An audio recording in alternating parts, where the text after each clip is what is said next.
The start of Series 2 begins with one of my all-time favourite aircraft, the Lockheed Hudson. The Lockheed Hudson was evaluated at short notice in 1938 to meet a British requirement for a reconnaissance aircraft to supplement the Avro Anson. Essentially, it was a militarised version of the Lockheed 14 commercial airliner that had flown in July 1937. An initial RAF order was placed for 200. The first of these was flown on December the 10th, 1938. Deliveries of the Hudson 1 to Britain began in February 1939, the first recipient being number 224 Squadron.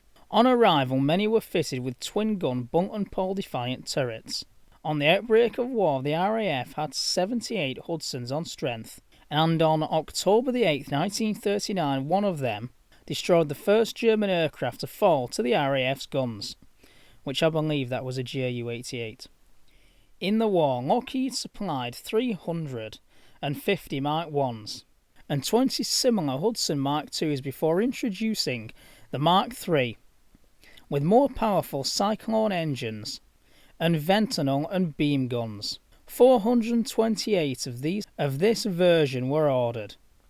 The only other direct purchases were 309 Hudson 5s, with 1,200 horsepower twin Wasp engines. Many other Hudsons reached the RAF under Lend-Lease. However, these included 382 Cyclone-engined Mark 3As and 30 Mark 6s and 50 Mark 4s. With twin Wasp engines in 1941, the Hudson was given US Army Air Force designation A-28 for the twin Wasp version and A-29 for the models with Cyclone engines.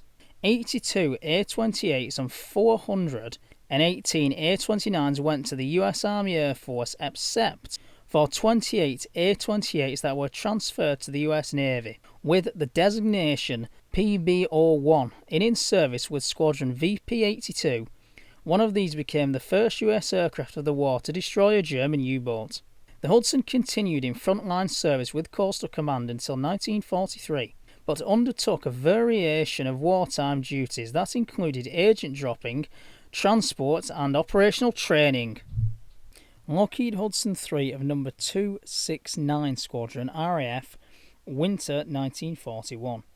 Engines: two 1,200 horsepower Wright GR 1820G 205A Cyclone radials, span 65 feet 6 inches, length 44 feet 4 inches, height 11 feet 10.5 inches, maximum takeoff weight 20,000 pounds, maximum speed 255 miles per hour at 5,000 feet or 1,524 meters, operational surface ceiling 24,500 feet, maximum range 2,160 miles, 3,476 kilometers, armament 7 303-inch machine guns, 2 in nose and dorsal turret, 1 in each beam position, and 1 in the Ventinal position.